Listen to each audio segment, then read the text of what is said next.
पाटणमुरीत गणेश मूर्ती घडवण्याच्या कामाला वेग आलाय. तेलंगणा, आंध्र प्रदेशासह कर्नाटकात ही गणेश मूर्तींची मागणी अवघ्या काही दिवसांवर येऊन ठेपलेल्या श्री गणेश उत्सवाच्या पार्श्वभूमीवर केळापूर तालुक्यातील पाटणमुरीत गणेश मूर्ती घडवण्याच्या कामाला वेग आलाय.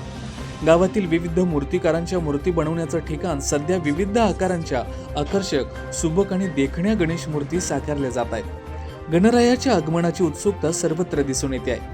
विशेष म्हणजे पाटणमुरीतील गणेश मूर्तींना तेलंगणा, आंध्र प्रदेशासह कर्नाटकातील बंगळूरपर्यंत मागणी आहे.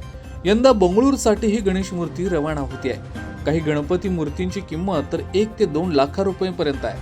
महाराष्ट्र तेलंगणा सीमेवरील महत्त्वाचे व्यापारी केंद्र म्हणून ओळखत असलेले पाटणमुरीतील गणेश मूर्तींना दरवर्षी मोठी मागणी असते. विशेषतः शेजारील तेलंगणा राज्यात सार्वजनिक तसेच घरगुती गणेशोत्सवांसाठी मोठ्या प्रमाणात मूर्ती रवाना केल्या जातात. गणेशोत्सव मोठ्या प्रमाणावर साजरा केला जात असल्यामुळे तेथील अनेक गणेश मंडळे भाविक पाटणमुरीतील मूर्तिकारांकडून गणेश मूर्ती खरेदी करण्यास प्राधान्य देतात.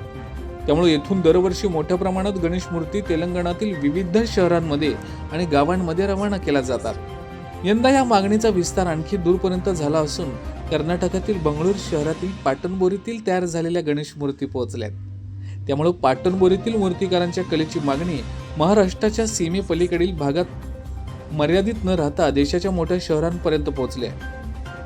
त्यामुळे स्थानिकांना सुद्धा रोजगार मिळतो. पारंपरिक गणेश मूर्तींसह आधुनिक संकल्पना, आकर्षक सिंहासनं, विविध रंगसंगती आणि कलात्मक शैलीतील मूर्तींसह तयार करण्यात येत आहेत. गणेश मूर्ती निर्मितीमुळे स्थानिक कामगारांना, रंगकाम करणारे कलाकार, सजावटीचं साहित्य विक्रेते, वाहतूक व्यवसाय आणि इतर पूरक व्यवसायांनाही रोजगार उपलब्ध होत आहे. सीमेलगतच्या भागापुरती मर्यादित न राहता देशाच्या मोठ्या शहरापर्यंत पोहोचल्याचं दिसून येत आहे.